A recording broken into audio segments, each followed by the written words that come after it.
অফিসে দেখেছেন কেমন নির্লজ্জের মতো হাত ধরে বসে আছে? হ্যাঁ, আপনারা তাহলে এসে গেছেন, অনেক দেরি করে ফেলেছেন, বিয়ে তো হয়ে গেছে।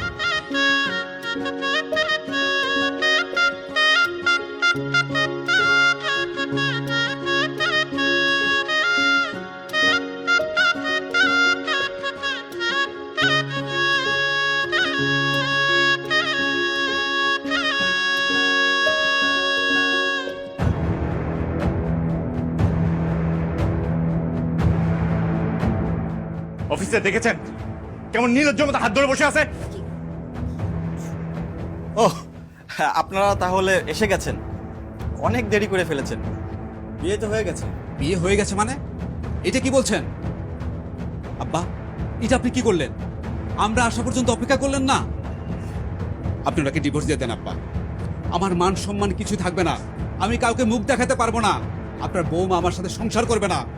আপনি এক্ষুনি ওনাকে ডিভোর্স দেন আব্বা। অফিসে আমি আপনাকে বলছিলাম না, এই লোকটা বৃদ্ধাশ্রমের নামে যত অবৈধ কাজ আছে সব করতেছে, সব বাণিজ্য শেষ করে ফেলতেছে। এই লোকটির বিরুদ্ধে একটা ব্যবস্থা নেন আপনি।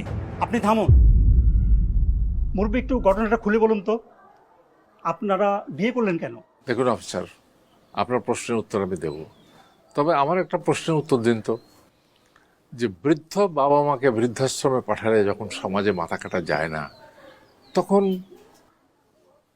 বৃদ্ধ বাবা বিয়ে করলে কেন মাথা কাটা যাবে? ও আমার একমাত্র ছেলে, ওর বাসায় আমি থাকি, আমার নাতনির টাকা নিয়ে আমি সবসময় খেলা করি। সে তার স্ত্রীর বুদ্ধিতে আমাকে বৃদ্ধাশ্রমে দিয়ে গেছে। আর এই যে মহিলাকে দেখছেন, মিনতি, ইনি আমার বহু পূর্বের পরিচিত। প্রায় 50 বছর পরে তার সাথে আমার এই বৃদ্ধাশ্রমে দেখা হয়েছে। এর কোনো পুত্র নেই, এই একটি মাত্র কন্যা, আর ইনি হচ্ছেন ওনার জামাতা। এই জামাতা তার কন্যাকে বাধ্য করেছেন তার মাকে বৃদ্ধাশ্রমে পাঠাতে। এখন বলেন তো, যাদের ছেলে নেই তারা কি বৃদ্ধ বয়সে মেয়ের ওখানে না গেলে কোথায় যাবে তারা? কি ব্যাপার মনীষ সাহেব, আপনারা কি বলে আমাকে এখানে নিয়ে আসলেন? আর এখন কি শুনলাম? আব্বা, আপনি ওনাকে ডিভোর্স দিয়ে দেন, আমি আপনাকে বাসায় নিয়ে যাব। আমার বাসায় তুমি আমাকে নিয়ে যাবে?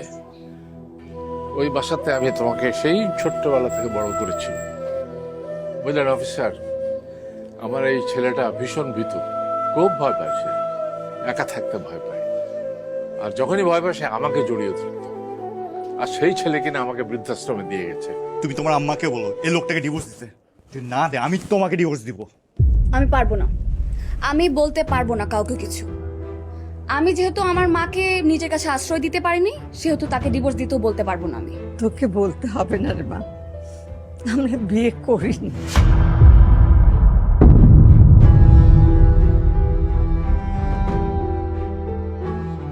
বিয়ে না করেও তো আমরা একসঙ্গে এই বৃদ্ধাশ্রমে বাকি জীবনটা কাটাতে পারি। শুধু শুধু ছেলে মেয়েদের মনে কেন কষ্ট দেওয়া বলো? হ্যাঁ, জেনে না জেনে ছেলে মেয়েরা তো বাবা মাদের কষ্ট দিতেই পারে, কিন্তু সেটা তো আমরা করতে পারি না বাবা মাকে, তাই না? আর বিয়ে মানে বিয়ে একটা কি ব্যাপার, এটা কাগজে সই করে ঘরের মধ্যে তোমাকে নিয়ে বসে থাকা দরকার কি? 50 বছর তো আমরা একে অপরকে ভালোবেসে দূরে আছি, তাতে তো কোনো অসুবিধা হয়নি, ভাগ্যক্রমে একসাথে হয়েছি, এটাই আমাদের ভালোবাসার বড় পাওনা, তাই না?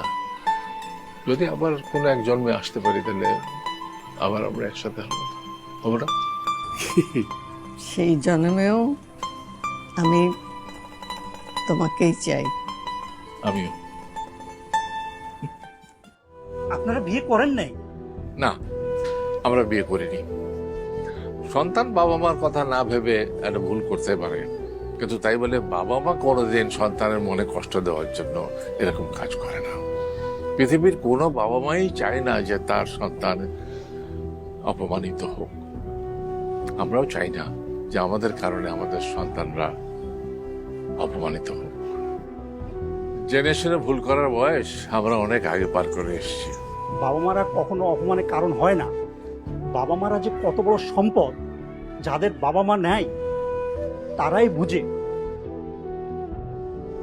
আমি কখনো তোমাকে পরের ছেলে মনে করিনি, মেয়ের জামাই মনে করেছি সবসময়, এবং শুধু নিজের ছেলে বলে মনে করেছি।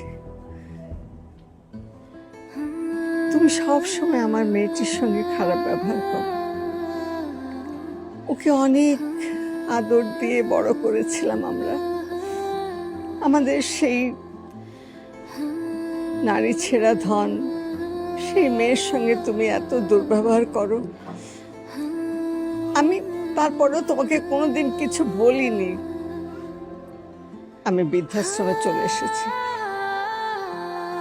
তুমি যদি ওর সঙ্গে তারপরও খারাপ ব্যবহার করো, ওরা যাবার কোনো জায়গা থাকবে না। আম্মা আমি জানি আপনাকে কিছু বলার মতো মুখ আমার নেই, তা মা আপনি আমাকে ক্ষমা করে দেন, আমাকে ক্ষমা করে দেন, আমাদের সাথে বাসায় ফিরে চল। না বাবা, মারা চিরকাল তার সন্তানকে ক্ষমা করেই যান, ক্ষমা চাইতে হয় না। আমি আর ফিরে যাব না বাবা, আমি এখানেই থাকবো। আমার মতো আরো মা যারা আছেন, বাবা আছেন, তাদের সাথে এই বৃদ্ধাশ্রমে আমি থাকবো। আব্বা, আব্বা আপনি বাসায় চলেন আব্বা। বাবা আমি বাসায় যাব না। বাসায় গেলে আমার কাছে মনে হবে বোঝা। এইখানে দেখো আরো অনেক বাবা মা আছেন, আমি তাদের মাঝে থাকবো। এখানে থাকলে আমার কখনো বোঝা মনে হবে না। আমি তোর সাথে বাসায় যাবো না বাবা। আমি শুধু একটা অনুরোধ করি, আমি মারা গেলে তোর মায়ের কোমরের পাশে আমাকে কোমরটা দিও। আর ওদের কোমরের জায়গাটা বিক্রি করো না বাবা।